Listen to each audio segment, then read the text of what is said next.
സകല ലോകത്തിന്റെ രാജാവും എന്റെ കർത്താവുമായ നമ്മുടെ ദൈവം വാഴ്ത്തപ്പെട്ടു. ആ ധന്യവും നിസ്തുല്യമായ നാമത്തിൽ എല്ലാ പ്രിയപ്പെട്ടവർക്കും എന്റെ സന്ധ്യ വന്ദനങ്ങളെ ഞാൻ അറിയിക്കുന്നു. നമുക്ക് വീണ്ടും തൃപ്പാദപ്പെടുത്തേണ്ടിരുന്ന കർത്താവിന്റെ വചനം ധ്യാനിപ്പാൻ സ്വർഗത്തിലെ ദൈവം ഒരുക്കി തന്ന വിലയേറിയ അവസരത്തിനായി സകല മഹത്വവും പുകഴ്ചയും ഞാൻ കർത്താവിന് അർപ്പിക്കും. നമ്മൾ പഠിച്ചു വന്ന വിഷയം ബേത്ലഹേം ടു മൗണ്ട് ഒലിവ് എന്നുള്ള സബ്ജക്റ്റാണ്. എന്നാൽ ഇന്ന് ഞാൻ ആ സബ്ജക്റ്റ് ഒന്ന് പോസ് ചെയ്തിട്ട് മറ്റൊരു വിഷയത്തിലേക്ക് നിങ്ങളെ കൊണ്ടുപോവുകയാണ്. ആ വിഷയം പിന്നാലെ നമ്മൾ പഠിക്കാം, ടെൻഷൻ അടിക്കൊന്നും ചെയ്യേണ്ട. ഞാനിപ്പോൾ നിങ്ങളെ വേറൊരു ടോപ്പിലേക്ക് മനഃപൂർവ്വം ഡൈവേർട്ട് ചെയ്ത് കൊണ്ടുപോവുകയാണ്. നിങ്ങളുടെ പ്രാർത്ഥനയോടുകൂടെ ദൈവജനത്തിന് മുമ്പാകെ ഇരിപ്പാൻ ദൈവസന്നിധിയിൽ ഞാൻ ആവശ്യപ്പെടുന്നു. നമ്മൾ ചിന്തിക്കാൻ പോകുന്ന വിഷയം journey of faith, the journey of faith, വിശ്വാസത്തിന്റെ യാത്ര അല്ലെങ്കിൽ വിശ്വാസത്താലുള്ള യാത്ര എന്നൊരു ടോപ്പിലേക്ക് ഞാൻ നിങ്ങളെ കൊണ്ടുവരിക. അത് എന്തിനായിരുന്നു, എങ്ങനെയായിരുന്നു ഉള്ളതൊക്കെ നിങ്ങൾക്ക് ഈ വിഷയങ്ങൾ പഠിച്ചു കഴിയുമ്പോൾ നിങ്ങൾക്ക് മനസ്സിലാകും എന്നുള്ളത് കൊണ്ടാണ് ഞാൻ മുഖവരിൽ ഈ കാര്യങ്ങളൊന്നും ഓർപ്പിക്കാറ്. നമുക്ക് എല്ലാവർക്കും വിശുദ്ധ തിരുവെഴുത്തുകളെ തുറക്കാം. എബ്രായർക്ക് എഴുതിയ ലേഖനം 11-ാം അധ്യായം അതിന്റെ 8ഉം 9ഉം വാക്യങ്ങൾ വായിക്കണം. എബ്രായർക്ക് എഴുതിയ ലേഖനം 11-ാം അധ്യായം 8-9 വാക്യങ്ങൾ. എബ്രായ ലേഖനം 11-ാം അധ്യായം 8-9 വാക്യം. ആരെങ്കിലും ഒന്ന് വായിക്കണേ.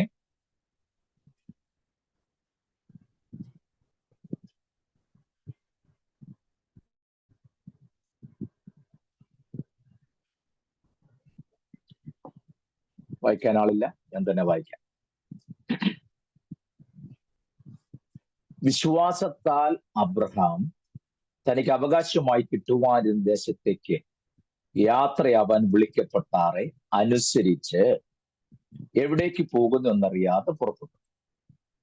ടോപ്പിക്ക് മറന്നു പോകരുത്, വിശ്വാസത്താലുള്ള യാത്ര. ഞാൻ ആ വാക്യം ഒന്നുകൂടെ വായിക്കാം. വിശ്വാസത്താൽ അബ്രഹാം തനിക്ക് അവകാശമായി കിട്ടുവാനിരുന്ന ദേശത്തേക്ക് യാത്രയാവാൻ വിളിക്കപ്പെട്ടാറെ അനുസരിച്ച് എവിടേക്ക് പോകുന്നെന്നറിയാതെ പുറപ്പെട്ടു.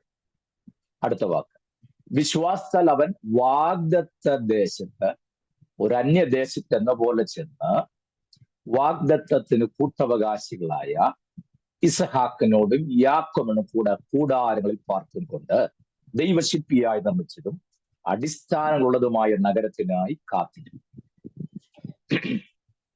ഈ നല്ല വചനത്തിനായി ഞാൻ ദൈവത്തിന് സ്തോത്രം ചെയ്യുന്നു. വിശ്വാസത്തിന്റെ യാത്ര എന്നുള്ള വിഷയം നമ്മൾ ഒന്ന് കൈകാര്യം ചെയ്യുമ്പോൾ പരിശുദ്ധാത്മാവ് അതിൽ എടുത്തെഴുതിയ 3 വ്യക്തികളെ നമ്മൾ കണ്ടു. 1 അബ്രഹാം, 2 ഇസഹാക്ക്, 3 യാക്കോബ്. നമ്മൾ വരും ദിവസമുള്ള ക്ലാസ്സിൽ ഇവരോടൊപ്പം ഒന്ന് സഞ്ചരിച്ച് ഈ വിശ്വാസത്തിന്റെ യാത്രയുടെ ഇമ്പോർട്ടൻസ് എന്താണെന്ന് മനസ്സിലാക്കാൻ ഒരു ശ്രമം നാം ചെയ്യുകയാണ്. അതുകൊണ്ട് തന്നെ വളരെ ഗൗരവത്തോടെ പ്രാർത്ഥനയോടെ നിങ്ങൾ ഈ ക്ലാസ്സിൽ പങ്കെടുക്കണം എന്നുള്ള കാര്യം ഒരിക്കൽ കൂടെ ദൈവനാമത്തിൽ ഞാൻ നിങ്ങളെ ഓർപ്പിക്കും.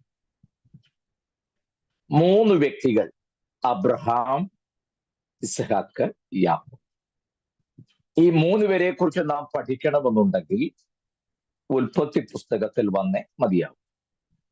അത് നിങ്ങൾക്കറിയാം. ഞാൻ കുറിവാക്യമായിട്ട് ഇത് വായിച്ചെങ്കിലും എബ്രായ ലേഖനത്തിൽ നിന്നല്ല നമ്മളെ പഠനം ഉൽപ്പത്തി പുസ്തകത്തിലാണ്. അതുകൊണ്ട് തന്നെ നമ്മുടെ ശ്രദ്ധ ആ പുസ്തകത്തിലേക്ക് വരേണ്ടതും അത്യാവശ്യമായി.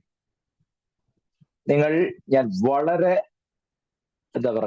പ്രാധാന്യത്തോടെ ഒന്നുകൂടെ പറഞ്ഞാൽ നമ്മുടെ സമകാലിക ആത്മീക നിലവാരവുമായി ബന്ധപ്പെട്ടുള്ള ഒരു പഠനമാണ് നമ്മൾ ഈ വിഷയത്തിൽ നമ്മളിപ്പോൾ ചെയ്യാൻ ആഗ്രഹിക്കുന്നത്. അത് ഉറപ്പായിട്ടും നിങ്ങൾക്ക് ആ വിഷയത്തിൽ അനുഗ്രഹമാകും എന്നുള്ള കാര്യത്തിൽ യാതൊരു സംശയമില്ല. ഞാൻ ഈ ദൈവവചന പഠനം ചെയ്യുന്നത് ഞാൻ കുറെ പഠിച്ച നോട്ട്സോ കാര്യങ്ങളൊക്കെ വെച്ച് ഏതാണ്ടൊക്കെ അറിയാവുന്ന വച്ച് തീർക്കാനുള്ള ഒരു ശ്രമമൊന്നുമല്ല ഞാൻ ചെയ്യുന്നത്. 45 ക്ലാസ് ഞാൻ കൃത്യമായി എടുത്തു. പക്ഷേ പരിശുദ്ധാത്മാവ് എങ്ങനെ എനിക്ക് ഗൈഡൻസ് നൽകുന്നു അതനുസരിച്ച് മാത്രമേ ഞാൻ മുന്നോട്ട് നീങ്ങാറുള്ളൂ. എന്റെ ബുദ്ധി കൊണ്ടോ എന്താണെന്ന് എനിക്ക് അറിഞ്ഞുകൂടാ. പക്ഷെ ഈ 3 പേരെ കുറിച്ചുമുള്ള വിശ്വാസത്തിന്റെ യാത്ര നിർബന്ധമായും ഈ ക്ലാസ്സിൽ പങ്കെടുക്കുന്നവരെ ബോധിപ്പിക്കുക എന്നുള്ളത് പരിശുദ്ധാത്മാവ് അത്രമേൽ പ്രേരണ നൽകിയതിനാൽ നമ്മുടെ ബേത്ലഹേം ടു മൗണ്ട് ഒലിവ് എന്നുള്ള വിഷയത്തിന്റെ 3 നോട്ട്ബുക്കാണ് എന്റെ കയ്യിലിരിക്കുന്നത്. 3 നല്ല ഭംഗിയായി നോട്ട്സ് തയ്യാറാക്കി കൃത്യമായിട്ട് എന്റെ കയ്യിലുണ്ട്. നിങ്ങൾക്ക് സംശയം തോന്നരുത്, പുള്ളിയുടെ സാധനം ഇല്ലാത്തതുകൊണ്ടാണ് പുള്ളി ക്ലാസ് എടുക്കാത്തത്.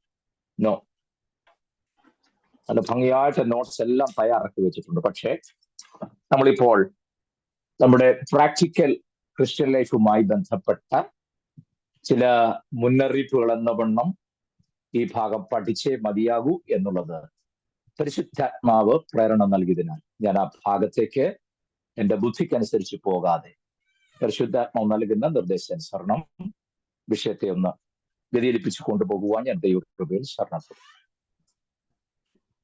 ഞാൻ ഓർപ്പിച്ചു, വിശ്വാസത്താലുള്ള യാത്ര. നമ്മൾ ചുമ്മാ പറഞ്ഞാൽ പോരല്ലോ. നമ്മളെല്ലാം സിയോൻ യാത്ര ചെയ്തിൽ മനമേ ഭയമൊന്നും വേണ്ടി എന്നൊക്കെ പാട്ടും പാടി പോകുന്നെങ്കിലും നമുക്കുള്ള ഒരു സംഗതി പേടി മാത്രമേ ഉള്ളൂ. ഭയം മാത്രമേ നമ്മുടെ മനസ്സിലുള്ളൂ. ഏതെല്ലാം കാര്യമുണ്ട് അതിനകത്തെല്ലാം നമുക്ക് ഭയമാണ്. തലവേദന വന്നാൽ ഭയം, നടുവിന് വേദന വന്നാൽ ഭയം. മുമ്പൊക്കെ നടുവേദന വന്നാൽ എന്താണ് ജോലി ചെയ്താന്ന് പറയില്ല. ഇപ്പൊ നടുവേദന വന്നാൽ സ്റ്റോൺ ആണോ, അത് അകത്ത് ഫൈബ്രോഡ് വല്ലതും ഉണ്ടോ, അല്ലെ? മുമ്പ് അങ്ങനെ ഇല്ലായിരുന്നു. ഒന്നാ കയറ്റം കയറിയിട്ടായിരിക്കും, അല്ലെ സ്റ്റെപ്പ് കയറിയിട്ടായിരിക്കും, അത്രേ ഉണ്ടായിരുന്നു. ഇപ്പൊ അങ്ങനെയല്ല. അയ്യോ, ഇപ്പോഴത്തെ നടുവേദന ഒന്നും വെച്ചോണ്ടിരിക്കരുത്. കണ്ടോ, സകല വിഷയത്തിലും ഭയമാണ്. സിയോൻ യാത്രയില്ല എന്ന് പറഞ്ഞിട്ട് കാര്യമൊന്നുമില്ല. സകല വിഷയത്തിലും ഭയമാണ്. കടം കൊടുക്കാനുള്ള ഭയം, പൈസ കിട്ടുമോ എന്നുള്ള ഭയം, ഫീസ് അടയ്ക്കാൻ ഒക്കുമോ എന്നുള്ള ഭയം, ജയിക്കുമോ എന്നുള്ള ഭയം, അഡ്മിഷൻ കിട്ടുമോ എന്നുള്ള ഭയം, അല്ലേ? അവരറിഞ്ഞോ എന്നുള്ള ഭയം, ചോദിക്കുമോ എന്നുള്ള ഭയം, കാണുമോ എന്നുള്ള ഭയം, മുഴുവൻ ഭയമാണ്. പിന്നെ ഹോളിനകത്ത് വരുമ്പോൾ നമ്മളിങ്ങനെ തുള്ളിയും ചാടിയും പോകും എന്നുള്ളതല്ലാതെ കൊണ്ട് വെളിയിൽ ഇറങ്ങുമ്പോൾ നമ്മളെല്ലാം കാറ്റുപോയ ബലൂൺ പോലെയാണ് നമ്മുടെ ഇടപാടല്ല. ഓക്കെ, ഞാൻ മടങ്ങി വരും. നമുക്കതുകൊണ്ട് ഈ വിശ്വാസത്താലുള്ള ഈ യാത്രയിൽ നാം മാതൃകയാക്കേണ്ട ചില ആത്മിക പാഠങ്ങളാണ് നിങ്ങളുമായി പങ്കുവെക്കുവാൻ ഞാൻ ആഗ്രഹിക്കുന്നത്. ഞാൻ അതിനാണ് എബ്രായ ലേഖനത്തിൽ 11-ാം അധ്യായത്തിൽ നിന്നും ആ വാക്യം എടുക്കാൻ കാരണം. നിങ്ങൾ ശ്രദ്ധിച്ചെന്നറിഞ്ഞുകൂടെ, 11-ാം അധ്യായത്തിൽ വിശ്വാസ വീരന്മാരുടെ ഒരു വലിയ പട്ടിക നിരത്തി വരുമ്പോൾ ഏറ്റവും അധികം വിശദീകരിച്ചെഴുതിയിരിക്കുന്ന വ്യക്തി അബ്രഹാം എന്ന ദൈവത്തിന്റെ സ്നേഹിതനായ വിശ്വാസികളുടെ പിതാവായ അബ്രഹാമിനെ കുറിച്ചാണ്. മറ്റുള്ളവരെ കുറിച്ച് എല്ലാം പറയുന്നുണ്ട്. ഹാബേലിനെ കുറിച്ച് പറയുന്നു, ഹാനോക്കിനെ കുറിച്ച് പറയുന്നു, നോഹയെ കുറിച്ച് പറയുന്നു, അബ്രഹാം, ഇസ്ഹാക്ക്, യാക്കോബ്, യോസഫ്, മോശ, ഇങ്ങനെ ഇവരെ കുറിച്ച് എല്ലാം പറയുന്നുണ്ട്, അല്ലേ? അതിനൊന്നും സംശയമില്ല. പക്ഷെ ഏറ്റവും അധികം വിശദീകരണം കൊടുത്തിരിക്കുന്ന ക്യാരക്ടർ അല്ലെങ്കിൽ വ്യക്തിത്വം എന്ന് പറഞ്ഞാൽ അബ്രഹാം എന്ന് തന്നെയാണ്. നമുക്ക് ഈ വിഷയം ആദ്യം ഇസ്ഹാക്ക്, യാക്കോബിനെ ഒന്ന് മാറ്റി നിർത്തിയിട്ട് അബ്രഹാമിലേക്ക് തന്നെ നമ്മുടെ ശ്രദ്ധ കൊണ്ടുവരാം. അബ്രഹാമിന്റെ വിശ്വാസമുള്ള യാത്ര എങ്ങനെയായിരുന്നു, എവിടേക്കായിരുന്നു, അതെങ്ങനെയായിരുന്നു എന്നറിഞ്ഞിട്ട് നമുക്കും അതുപോലെ പോകാൻ, ആ സ്പിരിച്വൽ ജേണി അക്കംപ്ലിഷ് ചെയ്യാനുള്ള ഉത്തരവാദിത്വം നമുക്കുണ്ട്. അതിനാണ് ഇതെല്ലാം നമ്മുടെ എന്താ പറയാ മാതൃകയാക്കി, ദൃഷ്ടാന്തത്തിനായി, കൊരിന്ത്യത്തിൽ അങ്ങനെയാണ് പറഞ്ഞിരിക്കുന്നത്, ദൃഷ്ടാന്തത്തിനായി തന്നിരിക്കും. നമുക്ക് ആ ദൃഷ്ടാന്തം അനുസരിച്ച് തന്നെ മുന്നോട്ട് പോകാൻ ദൈവം കൃപ നൽകേണ്ടതിന് പ്രാർത്ഥനയോടെ നമുക്ക് ഈ ക്ലാസ്സിലേക്ക് ഒന്ന് പ്രവേശിക്കാം. ചില ദിവസങ്ങൾ നമുക്ക് ഈ ക്ലാസ്സുകൾ ഉണ്ടാകും.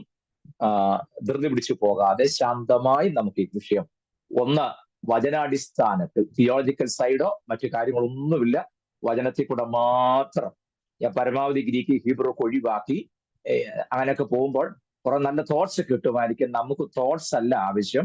ഞാൻ ആദ്യമേ ഉറപ്പിച്ച, നമുക്ക് കുറച്ച് ഇൻഫർമേഷൻസ് അല്ല ആവശ്യം, ട്രാൻസ്ഫോർമേഷൻ ആണ്. അതുകൊണ്ട് ഏതൊരു വ്യക്തിക്കും മനസ്സിലാകത്തക്ക നിലയിൽ പരമാവധി ലളിതമായ ഭാഷയിൽ ഈ അപ്പോൾ തന്നെ വചനത്തിന്റെ ഗൗരവം വിട്ടു പോകാതെ ഈ കാര്യം നമുക്ക് ഒരുമിച്ചൊന്ന് വിചിന്തനം ചെയ്യുവാൻ ഞാൻ ദൈവകൃപയിൽ ശരണപ്പെടും. നമുക്കറിയാം, നമ്മൾ വായിച്ച വാക്യത്തിൽ വിശ്വാസാൽ അബ്രഹാം തനിക്ക് അവകാശമായി കിട്ടുവാനിരിക്കുന്ന ദേശത്തേക്ക് വിളിക്കപ്പെട്ട എവിടേക്കെന്ന് അറിയാതെ ഇറങ്ങി പുറപ്പെട്ടെന്ന്. ആ വാക്യം വായിക്കുമ്പോൾ എവിടേക്കെന്നറിയാതെ പോയെന്ന് തന്നെ തോന്നും. പക്ഷെ എവിടേക്കെന്നറിയാതെ ഒന്നും അല്ല പോയത് നമുക്ക് അതുകൊണ്ട് തന്നെയാണ് ഞാൻ പറഞ്ഞത്, നമുക്ക് ആ വിശ്വാസമുള്ള യാത്ര എങ്ങനെയാണെന്ന് നോക്കാം എന്ന് പറയാൻ കാരണം, നാം അബ്രഹാമിനെ ആദ്യമായി കാണുന്നത് ഉൽപ്പത്തി പുസ്തകം 11-ാം അധ്യായത്തിലാണ്. 12-ാം അധ്യായത്തിലാണ് അബ്രഹാമിനോട് ഇടപെടുന്നിറങ്ങാൻ കാണുന്നെങ്കിലും 11-ാം അധ്യായത്തില് 31, 32 വാക്യങ്ങൾ വായിക്കുമ്പോൾ തന്നെ, നിങ്ങൾ എടുത്തവരാരെങ്കിലും ഉണ്ടോ? ഉണ്ടെങ്കിൽ ഒന്ന് വായിച്ചത് നല്ലതാണ്, ഇല്ലെങ്കിൽ ഞാൻ തന്നെ വായിക്കാം. ഉൽപ്പത്തി പുസ്തകം 11-ാം അധ്യായം 31-ാമത് വാക്യം.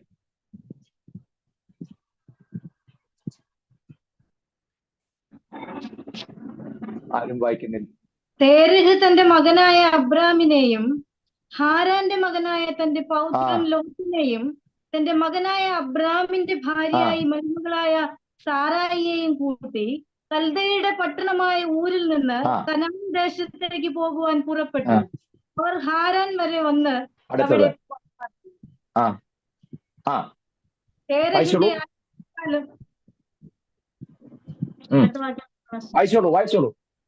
തേരഹിന്റെ സ്ഥലം 205 സംവത്സരമായിരുന്നു. തേരഹ് ഹാരാനിൽ വെച്ച് മരിച്ചു.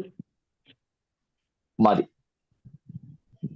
ആദ്യമായി അബ്രഹാമിനെ ആ പേര് നമ്മൾ കാണുന്നത് 11:31 അല്ലേ? യെസ്. അബ്രഹാം എന്ന ശ്രേഷ്ഠനായ നമ്മുടെ വാത്സല്യ പിതാവ്, ഞാൻ നമ്മുടെ പിതാവ് എന്ന് പറഞ്ഞ് തെറ്റിദ്ധരിക്കൊന്നും വേണ്ട, നമുക്കും അബ്രഹാമിന്റെ മക്കൾ എന്നുള്ള പദവിയിലേക്ക് വരാൻ ദൈവം കൃപ നൽകിയതിനായി ഞാൻ ദൈവത്തെ സ്തുതിക്കുന്നു. ഇവനും അബ്രഹാമിന്റെ സന്തതിയാകയാൽ നീ ഇവിടെ രക്ഷ വന്നിരിക്കുന്ന സഖയെ കുറിച്ച് പറഞ്ഞതുപോലെ തന്നെ. അപ്പൊ ശ്രദ്ധിക്കണേ, 11-ാം അധ്യായം 31-ാമത്തെ വാക്ക് നമ്മൾ അബ്രഹാമിനെ കണ്ടു. നിങ്ങൾ ഈ പഴയ നിയമം പുതിയ നിയമം ഒന്ന് വായിച്ചു നോക്കണേ. പഴയ നിയമത്തിൽ മാത്രം വീണ്ടും അബ്രഹാമിനെ കുറിച്ചുള്ള 40 റെഫറൻസ് കാണാം. 40 റെഫറൻസ് പഴയ നിയമത്തിൽ വീണ്ടും പലയിടങ്ങളായി അബ്രഹാമിനെ കുറിച്ച് 40 പ്രാവശ്യം പറഞ്ഞിരിക്കുമ്പോൾ പുതിയ നിയമത്തിൽ 70 പ്രാവശ്യം അബ്രഹാമിനെ കുറിച്ച് പറഞ്ഞിരിക്കും. ആലോചിച്ച് നോക്കിയേ, പഴയ നിയമത്തിൽ 40 ഇടങ്ങളിൽ അബ്രഹാമിനെ കുറിച്ച് കാണുമ്പോൾ പുതിയ നിയമത്തിൽ 70 ഇടത്താന്ന് പറഞ്ഞാൽ അബ്രഹാം എന്ന ശ്രേഷ്ഠനായ ദൈവപുരുഷന്റെ പ്രാധാന്യം എത്ര വലുതാണ് നിങ്ങൾ ആലോചിച്ച് നോക്കിക്കോളൂ അല്ലേ? കൃപയാൽ ആ ജീനിയോളജി വരാൻ ദൈവം നമുക്കും ഭാഗ്യം നൽകിയതിനായി ഞാൻ ദൈവത്തെ സ്തുതിക്കുന്നു. ഓക്കെ, നമുക്കത് പിന്നാലെ പഠിച്ചു പോകാം. നിങ്ങൾ എന്റെ കൂടെ ദൈവവചനവുമായിട്ടൊന്ന് വന്നാൽ മതിയാകും. നോക്കണേ, അബ്രഹാമിന് ആദ്യമായി ദൈവത്തിന്റെ പ്രത്യക്ഷത ഉണ്ടാകുന്ന സ്ഥലം എവിടാണെന്ന് അറിയാമോ? 12:1 നമ്മൾ കാണുന്നുണ്ട്. അതിനുശേഷം യഹോവ അബ്രഹാമിന് പ്രത്യക്ഷനായി അവനോട്, ഇതിന്റെ ചാർച്ചക്കാരെയും പുതുവത്തെ സകലത്തെയും വിട്ടു പുറപ്പെട്ട് ഞാൻ നിന്നെ കാണിപ്പാൻ ഈ ദേശത്തേക്ക് പോക അല്ലെ? പക്ഷെ എന്റെ ചോദ്യം, അവിടെ വെച്ചാണോ അബ്രഹാമിന്റെ ദൈവം ആദ്യം പ്രത്യക്ഷനാകുന്നത് എന്നാണ് എന്റെ ചോദ്യം. Any idea? അല്ല, അവിടെ വെച്ചല്ല. അപ്പോൾ പിന്നെ എവിടെ വെച്ചാണ് അബ്രഹാമിന് ദൈവം ആദ്യം പ്രത്യക്ഷനാകുന്ന ഇടം? അത് നമുക്ക് ഒരു പാവപ്പെട്ട ഉപദേശിയെ കൃത്യമായി ആ സ്ഥലം പറഞ്ഞു തരുന്നത്.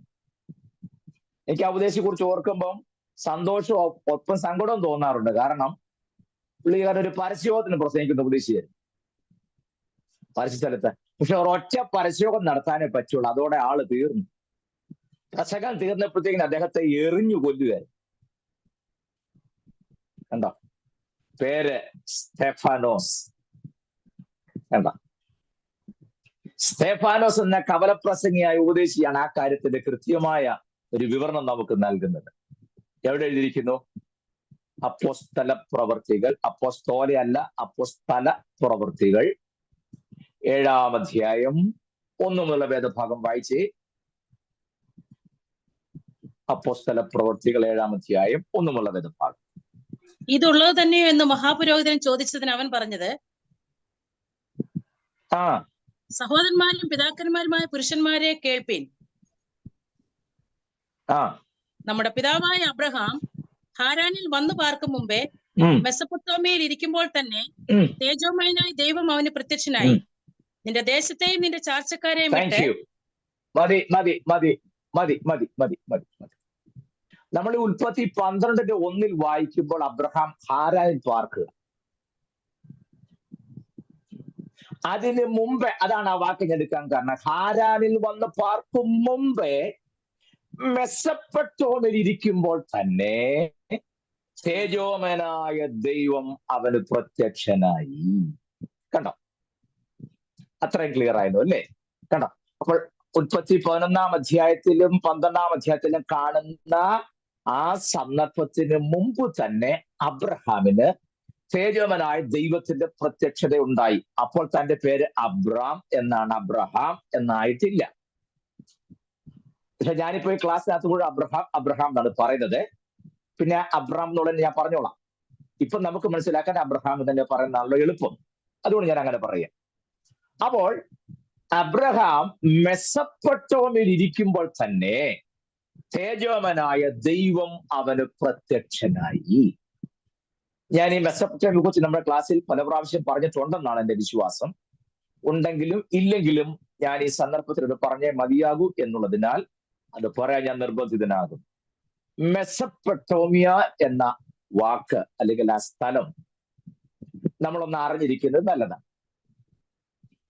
മെസ്സപ്പൊട്ടോമിയ എന്നും ഊരെന്നും കൽദയെന്നും ബാബേൽ എന്നും ബാബിലോൺ എന്നൊക്കെ കേട്ടാൽ ഇതെല്ലാം ഒരേ ദേശത്തെ ഉദ്ദേശിച്ചാണ് പറയുന്നത് എന്ന് ആദ്യം തന്നെ നാം ഗ്രഹിച്ചിരിക്കണം. ഊര്, കൽദയ, മെസ്സപ്പൊട്ടോമിയ അല്ലെങ്കിൽ ബാബേൽ, ബാബിലോൺ എന്നിത്യാദി പേരിൽ അറിയപ്പെടുന്ന ഒരേ സ്ഥലം തന്നെയാണ്. ആ സ്ഥലം ഇന്ന് അറിയപ്പെടുന്നത് ഇറാഖ് എന്ന പേരിലാണ്. ഇറാഖ് എന്ന രാജ്യത്തെ കുറിച്ച് കേട്ടിട്ടുണ്ടോ? സദ്ദാം ഹുസൈൻ, അമേരിക്കൻ ഭരണകൂടം തൂക്കിലേറ്റിയ ശക്തനായ നേതാവ് സദ്ദാം ഹുസൈന്റെ രാജ്യമായ ഇറാഖ്. ഇറാഖിനെ കുറിച്ച് വേദവസ്തുത എവിടെയെങ്കിലും പറയുന്നുണ്ടോ? ഇറാഖിനെ കുറിച്ച് വേദവസ്തുത എവിടെയെങ്കിലും പറയുന്നുണ്ടോ? ഉൽപ്പത്തി 10:10 വായിച്ചേ. ഉൽപ്പത്തി പുസ്തകം 10-ാം അധ്യായം 10-ാമത് വാക്യം. സിനാർ ദേശത്ത് ബാബേൽ, ഏരക്, ബാബേൽ എന്താ? ബാബേൽ. സിനാർ കഴിഞ്ഞ് എന്താ വായിച്ചേ? ബാബേൽ, ഏരക്, നോ സിനാർ ദേശത്ത് ബാബേൽ കഴിഞ്ഞ അടുത്തത് എന്താ? എന്താ കറക്റ്റാ പറഞ്ഞേ. അവിടെ നിർത്തിയോ? ഏരക്. എന്താണ്? ഏരക്. കണ്ടോ? ആ, അതാണ് ഇറാഖ്. മതി. എനിക്ക് ആ ഏരക്ക് കിട്ടിയാൽ മതി. ഏരക്, അതാണ് ഇറാഖ്. കണ്ടോ? നിങ്ങൾ അങ്ങോട്ടൊന്ന് കണക്ട് ചെയ്യാനേ ഉദ്ദേശിച്ചുള്ളൂ. നമ്മൾ ഈ പുസ്തകം വായിക്കുമ്പോൾ ആത്മാവിൽ പോകുന്നത് കൊണ്ടേ നമ്മൾ പലപ്പോഴും ഇതൊന്നും ശ്രദ്ധിക്കാറില്ലല്ലോ. അതുകൊണ്ടാണ് ഞാനൊന്ന് ശാന്തമായിട്ട് നിർത്തി ഇത് പറയാൻ കാര്യം. അല്ലേ? നമ്മൾ പിന്നെ പേരാണേലും നോക്കുകയില്ല, തലമുറയെ കുറിച്ച് പറയുകയാണെങ്കിലും നോക്കുകയില്ല. അത് നമുക്ക് ബാധകമുള്ളല്ലോ, നമ്മളങ്ങ് വിടും. പക്ഷെ അതിനകത്തൊക്കെ എത്രയോ ആഴമേറിയ സത്യങ്ങളും മർമ്മങ്ങളും കടപ്പെടുന്ന അറിയാം. വേസ്റ്റ് ആയിട്ട് ഒരു കാര്യം വിശുദ്ധ തിരുവചനത്തിനകത്ത് പരിശുദ്ധാത്മാവ് എഴുതി ചേർക്കുമോ പ്രിയരെ? അപ്പോൾ ഇത് ഓരോന്നും കൊടുത്തിരിക്കേണ്ട പിൻപിൽ ഉദ്ദേശമുണ്ടെന്നുള്ള തിരിച്ചറിവുണ്ടെങ്കിൽ അത് വായിക്കാൻ നമുക്കൊരു ഉത്സാഹം തോന്നുകയുള്ളൂ. കണ്ടോ? അപ്പോൾ കൽദയരുടെ പട്ടണമായ ഊരിൽ അഥവാ മെസ്സപ്പൊട്ടോമിയയിലിരിക്കുമ്പോൾ, മെസ്സപ്പൊട്ടോമിയ എന്നോ ബാബിലെന്നോ കേൾക്കുമ്പോൾ എല്ലാം ഒരു സ്ഥലം തന്നെയാണ്. ആ മെസ്സപ്പൊട്ടോമിയ എന്ന പദം 2 ഗ്രീക്ക് പദങ്ങൾ തമ്മിൽ ചേരുമ്പോൾ കിട്ടുന്നതാണ്. ഗ്രീക്ക് പറയാൻ ഞാൻ പറഞ്ഞെങ്കിലും ചില വിഷയങ്ങൾ പറഞ്ഞു വരും, പറയാതിരിക്കാൻ നോക്കുകയല്ലോ. 2 ഗ്രീക്ക് പദങ്ങൾക്കകത്തു നിന്നാണ് മെസ്സപ്പൊട്ടോമിയ എന്ന പദം ഉണ്ടായത്. ഒന്ന് മെസ്സോസ്, 2 പൊട്ടോമസ്. ഈ 2 പദം കൂടെ ചേർന്നപ്പോഴാണ് മെസ്സപ്പൊട്ടോമസ് എന്ന പദം ഉണ്ടായത്. മെസ്സോസ് എന്ന പദത്തിന്റെ അർത്ഥം ബിറ്റ്വീൻ, ഇടയിൽ എന്നാണ്. മെസോസ് എന്ന വാക്കിന്റെ അർത്ഥം ബിറ്റ്വീൻ, ഇടയിൽ. പൊട്ടോമസ് എന്ന വാക്കിന്റെ അർത്ഥം റിവർ, നദി എന്ന്. പൊട്ടോമസ് എന്ന് പറഞ്ഞാൽ നദി, പൊട്ടേമിയ എന്ന് പറഞ്ഞാൽ നദികൾ. കണ്ടോ? പൊട്ടോമസ്, OS, ഒമിക്രോണിലും സിഗ്മയിലും ഗ്രീക്ക് ആൽഫബറ്റിലെ ഏറ്റവും ഒടുവിൽ ഒമിക്രോണും സിഗ്മയിലും അവസാനിക്കുന്ന വാക്കുകളൊക്കെ സിംഗുലർ, നൗൺസ് ഒക്കെ സിംഗുലർ ആണ്. ഇയോട്ടയിലും ആൽഫയിലും അവസാനിക്കുന്നതൊക്കെ ബഹുവചനമാണ്. മെസപ്പൊട്ടോമിയ, കണ്ട, ഇയോട്ടായും ആൽഫായും വന്നു, അത് ബഹുവചനമാണ്. ഒമിക്രോണും സിഗ്മയും വന്നാൽ അത് സിംഗുലർ ആണ്. പൊട്ടോമസ്, OS വന്നു, അല്ലെങ്കിൽ ഒമിക്രോണും സിഗ്മയും വന്നു, അപ്പോൾ അത് ഏകവചനമാണ്. പൊട്ടേമിയ എന്നാണെങ്കിൽ നദികൾ എന്നാണ്. മെസപ്പൊട്ടേമിയ എന്ന വാക്കിന്റെ അർത്ഥം ബിറ്റ്വീൻ ദ റിവേഴ്സ് എന്നാണ്. കണ്ടോ? മെസപ്പൊട്ടോം എന്ന വാക്കിന്റെ അർത്ഥം ബിറ്റ്വീൻ ദ റിവേഴ്സ്, നദികൾക്കിടയിൽ എന്നാണ് അർത്ഥം. രണ്ട് നദികൾക്കിടയിൽ കാണുന്ന ഇടമാണ് മെസപ്പൊട്ടോമിയ. ഏതാണ് ഈ രണ്ട് നദി? ടൈഗ്രീസിന്റെയും യൂഫ്രട്ടീസിന്റെയും നടുവിൽ കാണുന്ന സ്ഥലം. ഏതിന്റെയൊക്കെയാണ്? ടൈഗ്രീസിന്റെയും യൂഫ്രട്ടീസിന്റെയും ഇടയിൽ കാണുന്ന സ്ഥലം. നമ്മുടെ മലയാളം വേദപുസ്തകം, വെളിപ്പാട് പുസ്തകം അവസാനിച്ച് കഴിഞ്ഞാൽ ഉടനെ കാണുന്ന ഒരു മാപ്പ് ഉണ്ട്. അബ്രഹാം പ്രയാണം ചെയ്ത പ്രദേശങ്ങൾ. കണ്ടോ? ഇത് നിർബന്ധമായി നിങ്ങൾ ആ മാപ്പ് നോക്കി അത് മനസ്സിലാക്കിയിരുന്നെങ്കിൽ മാത്രമേ നമ്മുടെ ക്ലാസ് നിങ്ങൾക്ക് പിടികിട്ടൂ. അത് നിങ്ങൾ ആ പുസ്തകം ഒന്ന് തിരിച്ചു പിടിച്ചേ, നേരെ ക്രോസ് ആയിട്ടൊന്ന് പിടിച്ചേ, നമുക്ക് നോക്കിയാൽ മനസ്സിലാവുന്ന രീതിയിൽ. അതിന്റെ വലതുഭാഗത്തായി അബ്രഹാം പ്രയാണ ദേശം എഴുതിയിരിക്കുന്നതിന്റെ വലതുഭാഗത്തായി ഒരു കടലിന്റെ പടമാണ് കൊടുത്തിരിക്കുന്നത്. അത് പേർഷ്യൻ ഗൾഫാണ്. അതിന്റെ തൊട്ടു മേളിൽ കണ്ടോ ഊർന്ന് എഴുതിയിരിക്കുന്നത്? അതിന്റെ തൊട്ടു മേളിൽ കണ്ടോ കൽദയ എന്ന് എഴുതിയിരിക്കുന്നത്? അതിന്റെ തൊട്ടു മേളിലാണ്ട ബാബേൽ എന്ന് എഴുതിയിരിക്കുന്നു, അല്ലെ? അതിന്റെ തൊട്ടിപ്പുറത്തായി ബാബിലോൺ എഴുതിയിരിക്കുന്നില്ല, കണ്ടോ? യെസ്. അപ്പോൾ നോക്കൂ, ടൈഗ്രീസിന്റെയും യൂഫ്രട്ടീസിന്റെയും നടുവിൽ കാണുന്ന ആ സ്ഥലത്തിന്റെ പേരാണ് ബാബേൽ അല്ലെങ്കിൽ ബാബിലോൺ അഥവാ മെസപ്പൊട്ടോമിയ.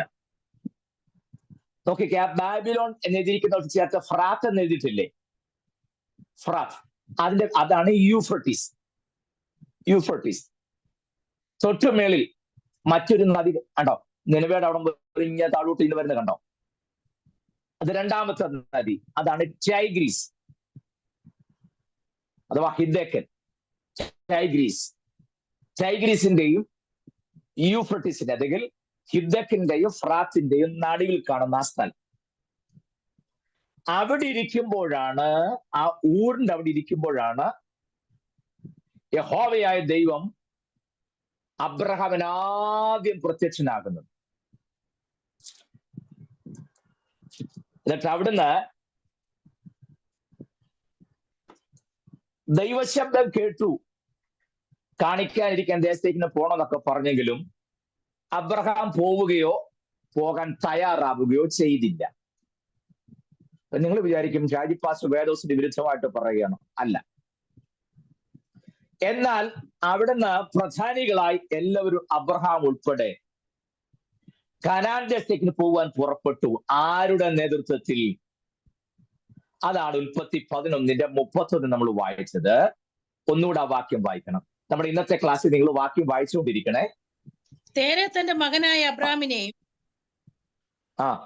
ഹാരാന്റെ മകനായ തന്റെ പൗത്രൻ ലോത്തിനെയും തന്റെ മകനായ അബ്രാമിന്റെ ഭാര്യയായി മരുമകളായ സാറായിയെ കൂട്ടി കൽദയുടെ പട്ടണമായ ഊരിൽ നിന്ന് കനാൻ ദേശത്തേക്ക് പോകുവാൻ പുറപ്പെട്ടു. മതി. ആരാണ് പുറപ്പെട്ടത്?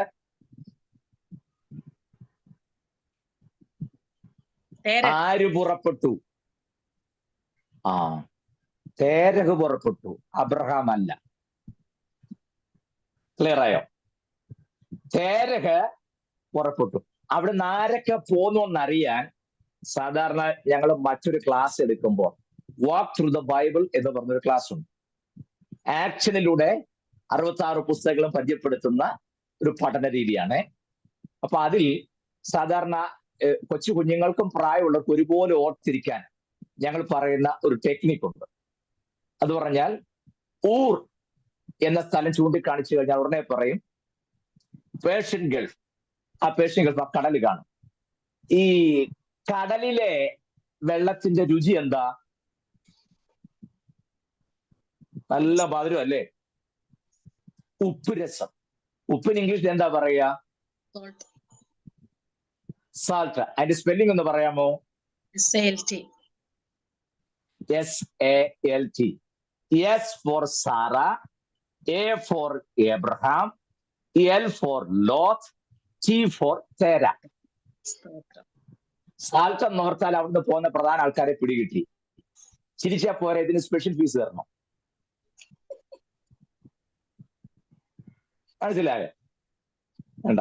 അപ്പൊ അവിടുന്ന് പോകുന്ന പ്രധാന വ്യക്തികൾ ആരൊക്കെയാണ്? അവര് മാത്രമല്ല ബാക്കിയുണ്ട്. പക്ഷെ പ്രധാനികൾ ആരൊക്കെയാണെന്നറിയാൻ സാൾട്ട് എന്ന് ഓർത്താൽ മതി.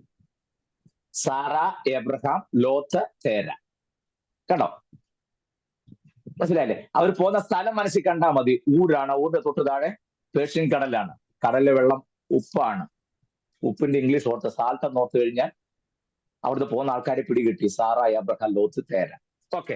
അത് പെട്ടെന്ന് നമ്മുടെ മനസ്സിൽ നിന്ന് കിട്ടാൻ വേണ്ടി ഞാൻ പഠിപ്പിച്ചെന്ന് പറഞ്ഞെന്നുള്ളത് മാത്രമേ ഉള്ളൂ. അത് വലിയ മർമാട്ടൊന്നും കണക്കാക്കണ്ട. പക്ഷെ ഇങ്ങനെ പഠിക്കാൻ വേണ്ടി ഞങ്ങൾ ചെയ്ത ചെറിയ ചെറിയ ടെക്നിക്സ് ഞാൻ ഓർപ്പിച്ചത് മാത്രമേ ഉള്ളൂ. അല്ലെ? പഴയ നിയമം എത്ര പുസ്തകമുണ്ട്? പഴയ നിയമം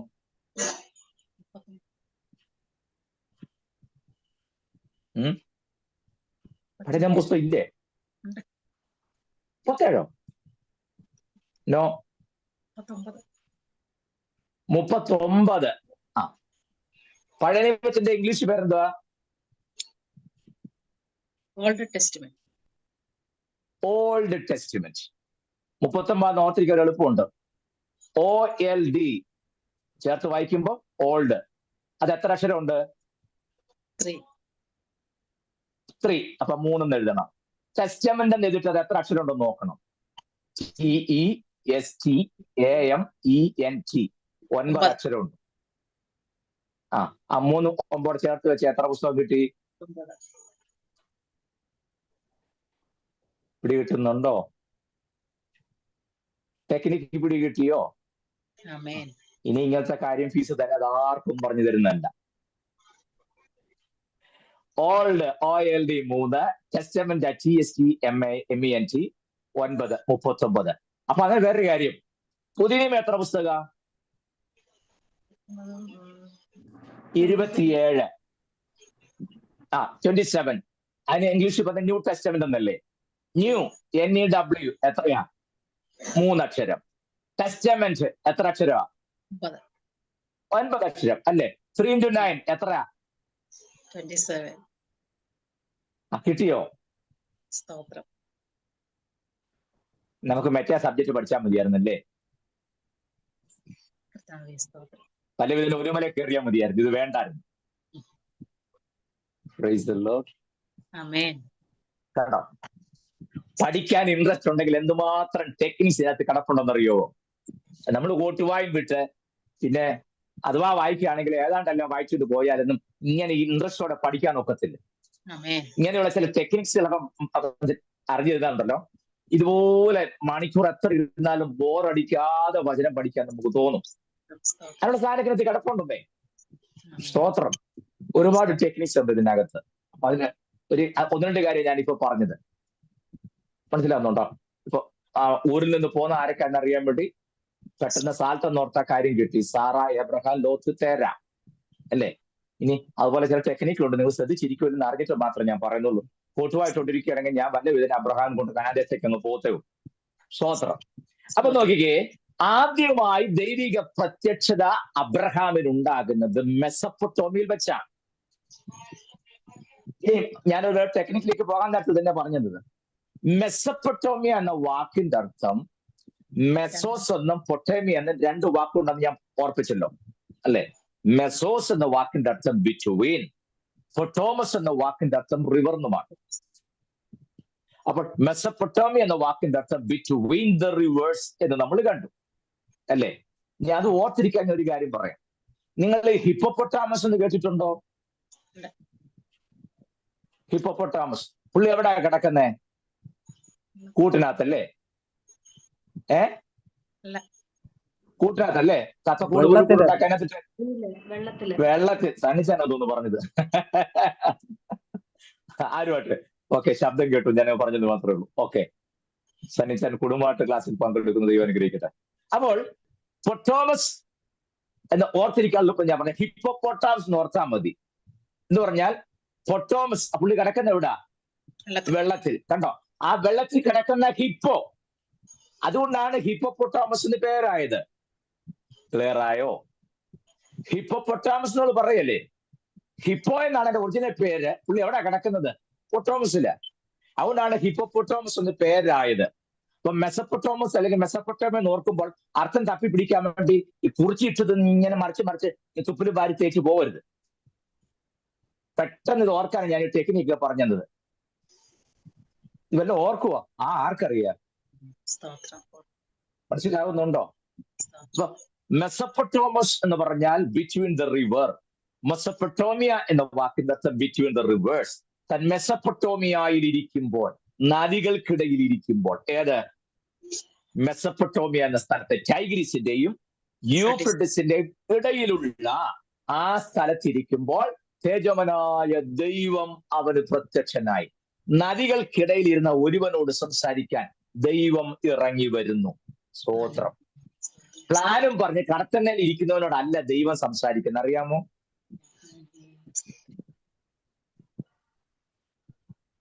എല്ലാവരും ഓഫ് ചെയ്ത് വെച്ച് പോയോ? ഇല്ല. 3-4 പേരുണ്ട്, മതി. സ്തോത്രം. ദൈവം സംസാരിക്കുന്നതേ വല്ലോട്ടും ഇരിക്കുന്നവനോടല്ല.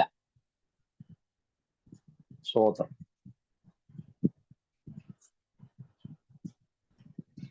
ഞാൻ നിങ്ങൾ ഒന്ന് ഗ്രഹിച്ചോട്ടെന്ന് ഓർത്താ ബാക്കി പറയാതിരുന്നു.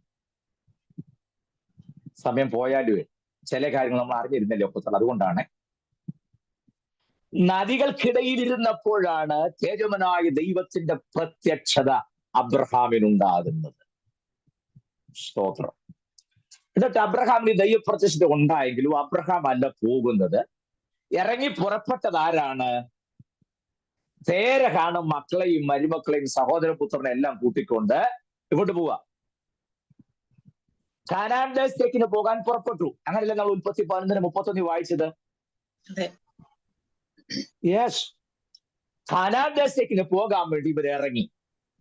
അപ്പോൾ ഓൾറെഡി കനാന്റെ ദർശനം കിട്ടിയ അബ്രഹാം അവിടെ ഉണ്ട്.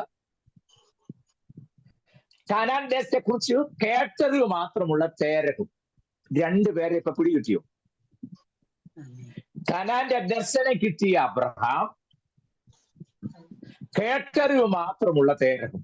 ഇപ്പൊ ഇറങ്ങി പുറപ്പെട്ടത് ആരാണ്? തേരഹ. അപ്പൻ ഇറങ്ങിയപ്പോ പിന്നെ ബാക്കിയുള്ള എന്തിനും പോകാൻ ഇരിക്കാൻ ഒക്കത്തില്ലല്ലോ, അല്ലേ? ഞാനൊരു അമ്മച്ചോട്, അമ്മച്ചി എന്താ ഇങ്ങോട്ട് യോഗത്തിന് വരാതെ അങ്ങോട്ട് അങ്ങ് പോയതാ? അതെന്റെ പാസ്റ്റേ, വെള്ളം പോകുന്നതിലല്ലേ മീൻ പോവുള്ളൂ എന്ന് പറഞ്ഞു. എനിക്ക് 2 സെക്കൻഡ് കഴിഞ്ഞിട്ടാ കത്തിയത്. നമ്മൾ അങ്ങനത്തെ മറുപടി പെട്ടെന്ന് പ്രതീക്ഷിക്കുന്നില്ലല്ലോ. ഒന്നുകിൽ വയ്യാഞ്ഞിട്ടാ, അല്ലെങ്കിൽ പിന്നെ പാസ് വിളിച്ചിട്ടാന്ന് പറയുകയാണെങ്കിൽ ഓക്കെ അല്ലേ? പഴയ ആൾക്കാരുടെ സംസാര രീതിയല്ലേ. എന്താ യോഗത്തിന് വരാൻ അങ്ങോട്ട് പോയ എല്ലാം ചോദിച്ചപ്പോ പറഞ്ഞത് അത് പിന്നെ വെള്ളം പോകുന്നതിലല്ലേ മീൻ പോവുള്ളൂ എന്ന് ചോദിച്ചു. ഞാൻ പറഞ്ഞു പിന്നെ വെള്ളം പോന്നാലേ മീനും അങ്ങ് പോട്ടെ. ഇപ്പം വെള്ളമില്ലാത്തല്ലേ മീൻ പറഞ്ഞെന്ന് പറഞ്ഞു നോക്കുവോ?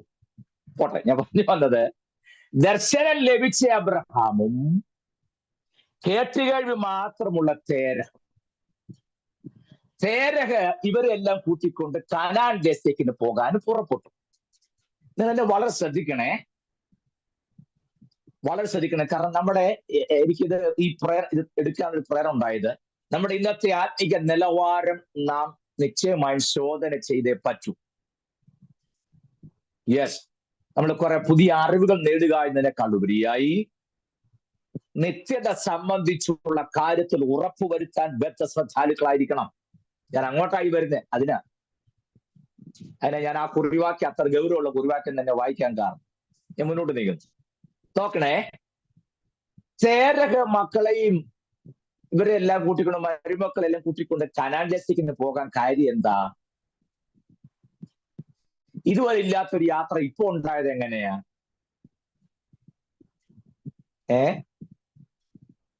നമ്മളെ അന്നത്തെ ആ കാലത്തെ ജീവിതം ഒന്ന് ശ്രദ്ധിക്കണേ.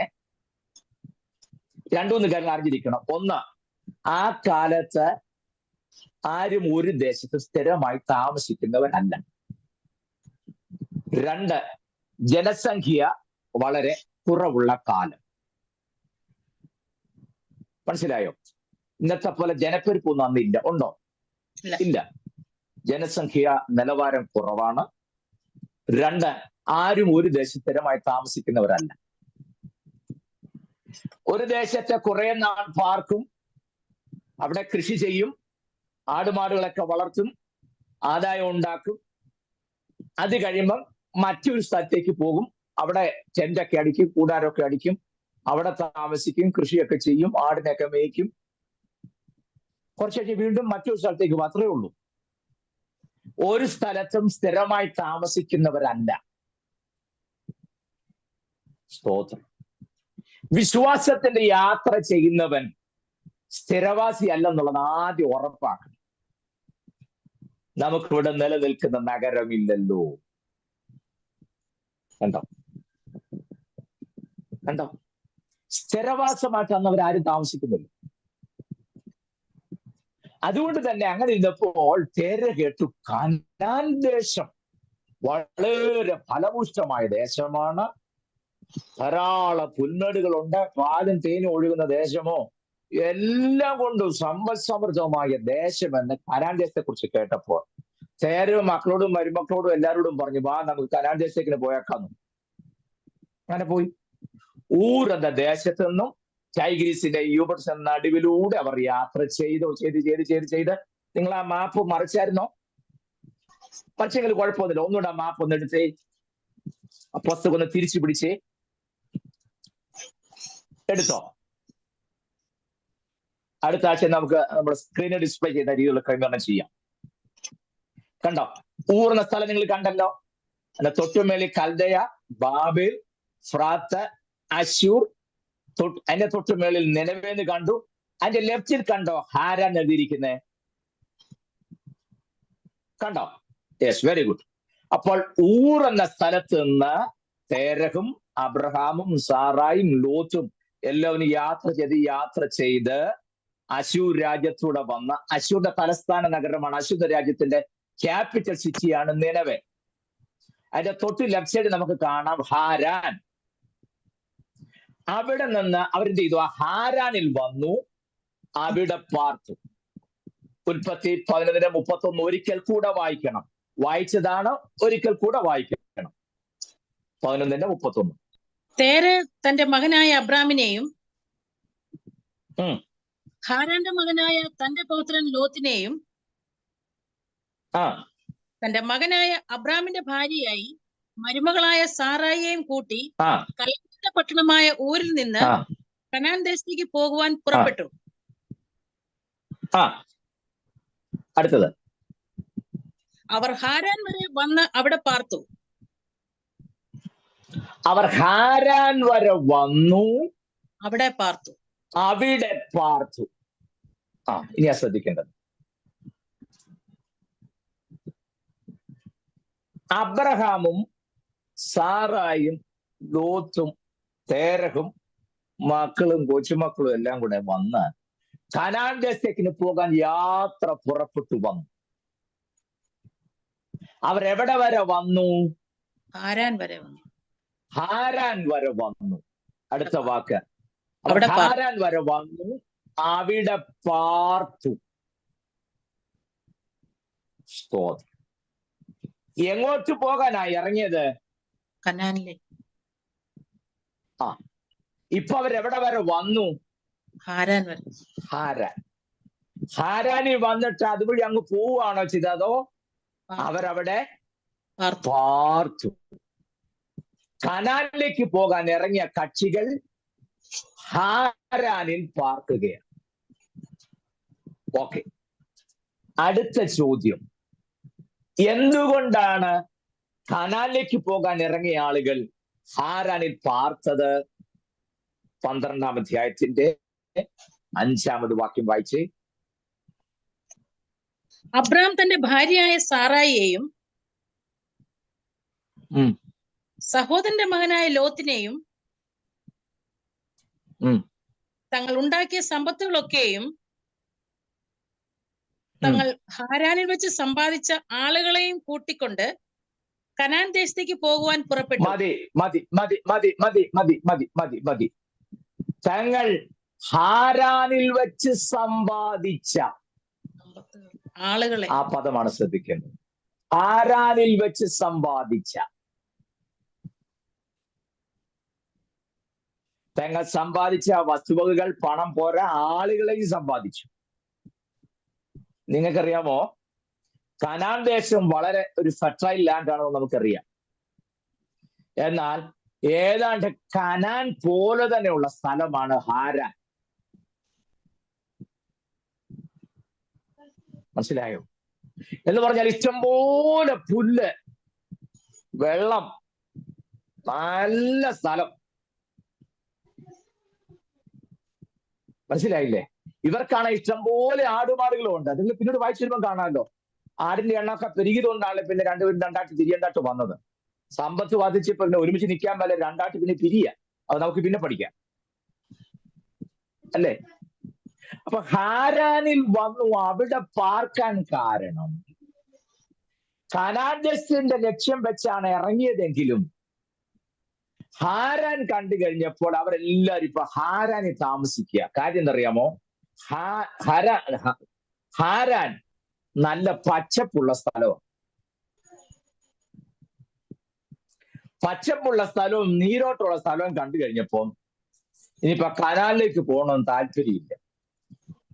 ആരും രക്തത്താജയെ ഒന്നും പറയരുത്, ശാന്തമായിട്ടില്ല, കേൾക്കുകയും ചെയ്യാം. ചിലപ്പോ കേൾക്കുമ്പോൾ നമ്മളങ്ങ് ആത്മാവിലായി കളയും. വേണ്ട, കസര തന്നെ മുറുകെ പിടിച്ചിരിക്കുക. ഇറങ്ങിയത് കനാലിലേക്ക് പോകാനാണെങ്കിലും 10 പുത്തനുണ്ടാക്കാൻ പറ്റിയ സ്ഥലമാണ് ഹാരാൻ എന്ന് കണ്ടപ്പോ കനാലിലേക്ക് പോകാൻ ഇറങ്ങി. ഒരു കക്ഷിക്ക് ഇപ്പൊ കനാലിലേക്ക് പോകണമെന്നില്ല, എല്ലാവർക്കും ഹാരാനിൽ താമസിച്ചാൽ മതി. സ്തോത്രം. ഞാൻ നിങ്ങളോട് ചോദിക്കട്ടെ, നിങ്ങൾ ഈ ഹാരാനിലെ സിറ്റുവേഷൻ കണ്ട് നിൽക്കുകയാണോ, അതോ കനാനാണോ നമ്മുടെ ലക്ഷ്യം?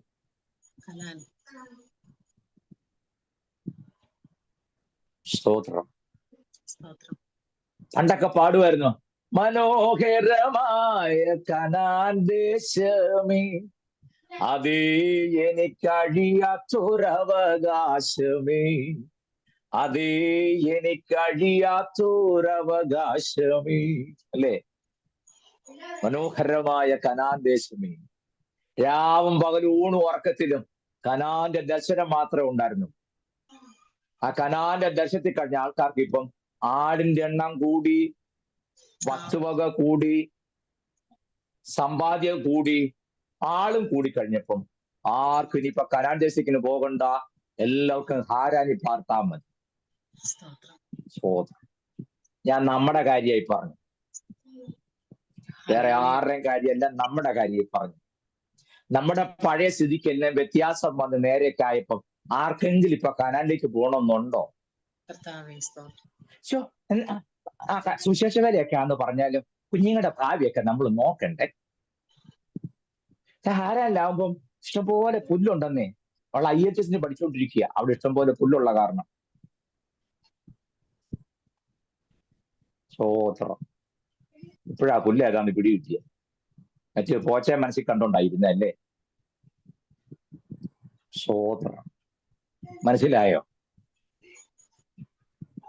കൂടെ നിൽക്കാൻ ആള് കൂടി, സമ്പാദിക്കാൻ പറ്റിയ സ്ഥലമെന്ന് കണ്ടപ്പോൾ ഇപ്പൊ ആർക്കും കനാലിലേക്ക് പോകണ്ട, എല്ലാവർക്കും ഹാരാനിൽ നിന്നാ മതി. സ്തോത്രം. ഇവിടെ നമ്മൾ മനസ്സിലാക്കേണ്ടത്, ദർശനം ലഭിച്ച അബ്രഹാമും കനാന്റെ ഫോട്ടോ പോലും കാണാത്ത തേരഹും തമ്മിൽ എങ്ങനെ ഒക്കും? അപ്പനാന്ന് പറഞ്ഞിട്ട് കാര്യം വല്ലതും ഉണ്ടോ? കണ്ടോ? ഹാരാനിൽ പാർത്തു, ആടുമാടുകൾ ഇഷ്ടം പോലെ. നമ്മൾ സഭയിൽ ആൾക്കാരെയും വിളിക്കുന്ന അങ്ങനല്ലേ, ഞങ്ങളുടെ ചാശ ഇഷ്ടം പോലെ പുല്ലുണ്ടെന്ന് പറഞ്ഞല്ലേ വരുന്നേ. വാനേ നിങ്ങളുടെ കടഭാരം മാറാൻ ഒന്ന് വന്ന് പ്രാർത്ഥിച്ചേ. ഓ എന്തിനു വിഷമിക്കുന്നു? കൊച്ചിന്റെ കാര്യമൊക്കെ ദൈവം ചെയ്തു. ഞങ്ങളുടെ യോഗത്തിനൊന്ന് വാ. നമ്മൾ ആരെങ്കിലും പറഞ്ഞു കുഞ്ഞിന്റെ കല്യാണം നടന്നില്ലെങ്കിൽ ശരി, ആ കുഞ്ഞിനെ നിത്യം സംബന്ധിച്ച് സഹോദരി ഉറപ്പാക്കണം, അതുകൊണ്ട് ദൈവവേൽ വരണം എന്ന് നമ്മൾ ആരെങ്കിലും പറഞ്ഞോ? ഇല്ലല്ലോ. എന്റെ ചോദ്യേ, നമ്മൾ കനാലിലേക്കുള്ള യാത്രയിലാണോ അതോ ഹാരാനിൽ ഹാൾട്ട് ചെയ്യാണോ എന്ന് എനിക്ക് അറിയണ്ട.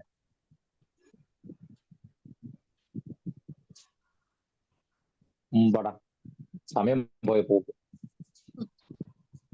ഞാൻ എന്നും ക്ലാസ് എടുക്കുന്നതിനേക്കാൾ വളരെ സ്ലോയിൽ എന്നും ക്ലാസ് എടുത്ത കാരണം അറിയാമോ? ഇത് മനസ്സിലായില്ല, ഗ്രഹിച്ചില്ല എന്നാരും പറയരുത്. അതിന് സ്തോത്രം. നമ്മൾ പഠിച്ചുകൊണ്ടിരുന്ന വിഷയം, ആ വിഷയം നമ്മൾ പഠിക്കുക, ഗ്രഹിക്കുക എന്ന് മാത്രമേ ഉള്ളൂ. ഇതങ്ങനല്ല. ഇത് നമ്മുടെ ഇറ്റേണിറ്റിയുമായി ബന്ധപ്പെട്ട കാര്യവും. മനസ്സിലായോ? അപ്പൊ അതിന് ഞാൻ തിയറി പറഞ്ഞു, ഹീബ്രുവും പറഞ്ഞു പോയാൽ ശരിയാകത്തില്ലാത്തത് കൊണ്ടാണ് ഞാൻ ഇങ്ങനെ പറഞ്ഞത്. You got it? മനസ്സിലാകുന്നുണ്ടോ? കണ്ടോ? ഇറങ്ങി പുറപ്പെട്ടത് എങ്ങോട്ട് പോകാനാ? കനാനിലേക്കാ. ഒന്നുമില്ലായ്മയുടെ നടുവിൽ ദൈവം വിളിച്ച് കനാൻ ദേശത്തേക്ക് കൊണ്ടുപോകാൻ വിളിച്ചിറക്കി, വേണ്ടുന്നതെല്ലാം തന്ന് ഓരോ ദിവസവും ജയോത്സവമായി നടത്തി മുന്നോട്ട് വന്ന് ഹാരാൻ വരെ വന്നപ്പോൾ, നീ ഇപ്പൊ ആർക്കും കനാലിലേക്ക് പോകണ്ട, എല്ലാവരും ഹാരാനിൽ താമസിക്കുക അല്ലേ? മരിക്കുന്നതിന് ഒരു പ്രാവശ്യമെങ്കിലും ഹാരാനിൽ പോയാൽ മതി എന്നാ പലരുടെയും പ്രാർത്ഥന. പിന്നെ പ്രാർത്ഥിക്കാത്ത കക്ഷികളല്ലേ? സ്തോത്രം. പിന്നെ മരിക്കുന്നതിന് എനിക്ക് ഒരു പ്രാവശ്യം ഹാരാനിലൊന്ന് പോകണമെന്നുണ്ടെന്ന്. അയ്യോ അവിടുത്തെ ആ പുല്ലും ആ കുന്നും മേടും ഒക്കെ അല്ലേ, ഒക്കെ അയ്യോ കാണണ്ട തന്നെയാ. പൊയ്ക്കോ, കണ്ടോ. എനിക്ക് അവിടെ ഒന്നും വിരോധമില്ല. പക്ഷെ ഹാരാനിൽ ഹാൾട്ട് ചെയ്യരുത്, അവിടെ സ്റ്റേ ചെയ്യരുത്, അവിടെ താമസിക്കരുത്. ഹാരാൻ വരെ വന്നു, അവിടെ പാർത്തു. കണ്ടോ? പാർട്ട് എന്നുള്ളത് സ്ഥിരതാമസത്തെ കാണിക്കുന്നതല്ലേ? അതെ, അതൊരു ടെമ്പററി ആക്ഷൻ അല്ല. കണ്ടോ? ഒരു ദൈവമായിട്ടില്ല ഒരിടത്തും സ്ഥിരമായി കുച്ചിരിച്ച് താമസിക്കാനുള്ള പെർമിഷൻ ഇല്ല. സ്തോത്രം. കാരണം ഇവിടെ ടെമ്പററി ആണെന്നുള്ള തിരിച്ചറിവ് വേണം. ലക്ഷ്യം ഹാരാനല്ല, കനാൻ ദേശം. ഞാൻ ഈ വിഷയത്തിൽ നന്നായിട്ട് സ്റ്റഡി ചെയ്ത് കുറേ കാര്യങ്ങൾ ഇങ്ങനെ ശേഖരിച്ച് വെച്ചിട്ടുണ്ട്. 3-4 മിനിറ്റ് കൂടെ ഉള്ള, അതുകൊണ്ട് ഞാനിപ്പം അടുത്ത പോലിലേക്ക് കയറുന്നില്ല. അതെനിക്ക് വെള്ളിയാഴ്ച പറയണം. നിങ്ങൾ എല്ലാവരും വരണേ. പുള്ളി പൊലിമലയിൽ ഞങ്ങളെ കൊണ്ടുപോയില്ല എന്നും പറഞ്ഞ് നിങ്ങൾ ആരും പുള്ളി പൊലിമല വിട്ടേച്ച് ഹാരാന്റെ പുറകെ പോയിരിക്കുക. ഞാനെങ്കിലും ഇല്ലെന്ന് പറഞ്ഞ് വരാതിരിക്കരുത്. ഹാരാനിലോട്ട് പോയിട്ട് വരാതിരുന്നാൽ കനാൻ നഷ്ടപ്പെടും. അതാണ് എന്റെ വിഷയം. ഞാൻ പറഞ്ഞ മനസ്സിലാകുന്നുണ്ടോ? ആ കനാൻ നഷ്ടമാകരുത്. യോർദാൻ അക്കരയാ നമ്മുടെ ദേശം അല്ലേ? അങ്ങോട്ട് പോണം. സ്തോത്രം. കനാൻ ദേശം അവിടെ കിടക്കുന്നു. യോർദാൻ കടന്നാൽ കനാൻ ദേശമാ അല്ലേ? യെസ്. ഉണ്ടല്ലേ? നമ്മുടെ അപ്പച്ചന്മാരൊക്കെ പണ്ട് പാടി ഓർക്കുന്നുണ്ടോ? യോർദാനക്കരെ കാണുന്നു എൻ വാഗ്ദത്ത ദേശം ശോഭയായി. യോർദാനക്കരെ കാണുന്നു എൻ വാഗ്ദത്ത ദേശം ശോഭയായി. ശോഭയായി ശോഭയായ വാഗ്ദത്ത ദേശം ശോഭയായി. വൈണികന്മാരുടെ ഇമ്പഗാനം കേൾക്കുന്നു ഞാൻ അക്കരെ. എന്ന പാട്ടതൊക്കെ അല്ലേ? ജീവന്റെ വൃക്ഷത്തെ അക്കരെ ദേശത്തു കാണുകയാൽ ഞാൻ ഓടുന്നു ഓടുന്നു ഓടുന്നു, ഞാൻ അക്കരെ ദേശത്തേക്ക് ഓടുന്നു. സോദരം. യോർദാൻ അക്കരെ കാണുന്നു എൻ വാഗ്ദത്ത ദേശം ശോഭയാണ്. ഞാൻ പ്രിയമുള്ളവർ, ദൈവം കൂടെ പറയട്ടെ, നമ്മൾ കനാൻ ദേശത്തേക്ക് പോകാൻ ഇറങ്ങിയവരല്ലേ? യെസ്. ദയവായി ഹാരാൻ കണ്ട് ഭ്രമിച്ച് ഈ ലോകത്തിന്റെ മായാവലയത്തിൽപ്പെട്ട് നമ്മുടെ ലക്ഷ്യം നാം മറന്നു പോകാൻ പാടില്ല. ഞാൻ പറഞ്ഞ മനസ്സിലാകുന്നുണ്ടോ? നമ്മൾ പണ്ട് രാജാതിരാജൻ വരുന്നിതാ തന്റെ വിശുദ്ധരെ ചേർത്തിടുവാൻ എന്നുള്ള പാട്ടൊക്കെ പാടുമായിരുന്നു. എനിക്ക് ഭയങ്കര ഇഷ്ടമുള്ള പാട്ടുകൾ തന്നെ അല്ലേ? കർത്തൻ വരവിനായി കാത്തിരിക്കുന്നേ ഞാൻ, കാരുണ്യവാരിധി കാണുവാൻ വെമ്പുന്നേ, കാലങ്ങൾ ദീർഘമാക്കല്ലേ, ഇനിയും കാലങ്ങൾ ദീർഘമാക്കല്ലേ. അത് ലാസ്റ്റ് ചാൻസൊക്കെ പാടുമ്പോൾ ആമേൻ കർത്താവേ വരണേ വേഗം, ആമേൻ കർത്താവേ വരണേ. നമ്മൾ സഭായത്തിൽ ലാസ്റ്റ് ആമേൻ കർത്താവേ പറഞ്ഞ് ശ്രദ്ധിച്ചിട്ടുണ്ടോ? വല്ല പ്രത്യാശയും കൂടിയാണോ? ലാസ്റ്റ് പ്രാർത്ഥനയാകുമ്പോഴേ കിരികിരാന്ന് ശബ്ദം കേൾക്കാം. പ്ലാസ്റ്റിക് കൂടും അയ്യപ്പാസിന്റെ കൂടും എല്ലാം മണക്കുന്നത്. സ്റ്റേജൻ ദേവദാസൻ കേട്ട വിഷയത്തെ ഓർത്തുകൊണ്ട് സാക്ഷ്യം പറഞ്ഞിടത്തുണ്ടല്ലോ ഭയങ്കര പ്രാർത്ഥനയാണ്. നമ്മൾ ബാഗിന്റെ സിബ് വലിച്ചിടുന്നു, പുസ്തകം മടക്കി വെക്കുന്നു, പേന അതിനകത്തെടുത്ത് വെക്കുന്നു, കണ്ണാടികൾ വെക്കുമ്പോഴത്തേക്കിനെ വേദപുസ്തകം വീഴ്ത്തിരിക്കുന്നു. പ്രാർത്ഥനാ സമയത്ത് ഇതെല്ലാം നടക്കുന്നത്. അപ്പൊ പിന്നെ ദേവദാസൻ പറഞ്ഞു കർത്താവ് അങ്ങോട്ടും ഇങ്ങോട്ടും നോക്കി ഹല്ലേലൂയ ഹല്ലേലൂയ, ആമേൻ കർത്താവ് യേശുവേ, ഒക്കെയാണേ വാ, അതും കൂട്ടുവായിട്ടുണ്ട്. വണ്ടി വരാൻ സമയം പറഞ്ഞു നമ്മൾ ചാടി ഒരു പ്രതീക്ഷയോടും പ്രത്യാശയോടൊന്നും അല്ല ഇതൊക്കെ പറയുന്നുണ്ട്. ശരിയല്ലേ? ഞാൻ പറഞ്ഞതേ ഇതിന്റെ കാര്യം എന്നറിയാമോ? കനാന്റെ ദർശനം നഷ്ടപ്പെട്ടിട്ടുണ്ട്. അത് ഗതികേട് എന്താണെന്ന് ഞാൻ ഒരു ദിവസം പറയാം. സ്തോത്രം. പുസ്തകത്തിൽ പേര് കാണുകയല്ല, അതാ കുഴപ്പം. പുസ്തകത്തിൽ ഞാൻ തെളിയിക്കാം. മനസ്സിലാകുന്നുണ്ടോ? ഞാൻ വേണമെങ്കിൽ നിങ്ങളൊന്ന് വായിച്ചോണ്ട് പോര്. ശമൂവേലിന്റെ 2-ാം പുസ്തകം 20-ാം അധ്യായം നിങ്ങളൊന്ന് വായിച്ചു. 20-ാം അധ്യായം, അതെ 20-ന്റെ റെഫറൻസ് പറഞ്ഞുള്ളത്. സോറി 19-ാം അധ്യായം 31 വേദഭാഗങ്ങൾ വായിക്കണേ. യോർദാൻ അക്കരെ കടന്ന് 19-31 മുതൽ നിങ്ങൾ നോട്ട് ചെയ്താൽ മതി. അടുത്ത ക്ലാസ്സിലേക്ക് വരുമ്പോൾ ഒന്ന് വായിച്ചോണ്ട് പോയി ഗ്രഹിക്കാൻ കുറെ എളുപ്പമാണ്. ഞാൻ ഇന്ന് ഈ പറഞ്ഞ കാര്യങ്ങളൊന്നും നിങ്ങൾ കേൾക്കാത്തതോ വായിക്കാത്തതോ അറിയാത്ത കാര്യങ്ങളൊന്നുമല്ല. പക്ഷെ കഴിഞ്ഞ ക്ലാസ്സിൽ വരെ എനിക്ക് തോന്നുന്നു ഞാൻ പഠിപ്പിച്ച ഒരു കാര്യം നിങ്ങൾ ഇതിനു മുമ്പ് കേൾക്കാൻ ഒരു സാധ്യതയില്ല. എനിക്ക് കേൾക്കാത്ത ഗ്യാരണ്ടി ഉണ്ട്. പക്ഷെ ഇന്ന് ഞാൻ പറഞ്ഞ കാര്യങ്ങളൊക്കെ നിങ്ങളൊരു 10,000 തവണ കേട്ടിട്ടായിരിക്കാം. പക്ഷേ അതിനകത്തുനിന്ന് ഈ എന്താ പറയാ കേട്ടുകേൾവിയുടെ പരിചയം പോലെ വിട്ടുകളെന്ന പ്രധാനപ്പെട്ട സംഗതികൾ നിങ്ങളെ ഓർമ്മിപ്പിക്കാനുള്ള ഉത്തരവാദിത്വം പരിശുദ്ധാത്മാവിന്റെ മേൽ ഫലമേൽപ്പിച്ചതിനാൽ ഞാൻ വീണ്ടും ആ കാര്യം ആവർത്തിക്കുന്നു. ദയവായി ആരും ഹാരാനിൽ സ്റ്റേ ചെയ്യരുത്. കനാനാണ് നമ്മുടെ ലക്ഷ്യം. അവിടെയാണ് നമ്മുടെ എന്താ പറയാ ഉത്തരവാദിത്തങ്ങളുടെ നിറവേറൽ നിലകൊള്ളുന്നത്. നമ്മുടെ ഓട്ടത്തിന്റെയും അധ്വാനത്തിന്റെയും ചെലവാക്കിയതിനും പോയതിന്റെയും ഒക്കെ പ്രതിഫലം കിട്ടുന്ന സ്ഥലം അവിടാണ്. നമ്മളത് മറന്നു പോകരുത്. സിംബോളിക്കലായിട്ട് ഓരോ ലാംഗ്വേജ് കൊടുത്തിരിക്കുമ്പോൾ തന്നെ അതിനകത്തൊക്കെ സ്പിരിച്വൽ മീനിങ് വളരെ ആഴത്തിലുണ്ട്. നമ്മുടെ ഇഹലോക ജീവിതത്തിൽ നമ്മൾ കാത്ത് പരിപാലിക്കേണ്ടതും നിവർത്തിക്കേണ്ടതുമായ അതിപ്രധാനമായ ചില സംഗതികൾ അത് വിട്ടുകളയാൻ പാടില്ല. ദൈവം അനുവദിച്ചാൽ അടുത്ത വെള്ളിയാഴ്ച ഇന്നത്തുള്ള വേദഭാഗം നമുക്ക് ഒരുമിച്ച് പഠിക്കാം. പങ്കെടുത്ത എല്ലാവരും ദൈവം അനുഗ്രഹിക്കട്ടെ. God bless you all.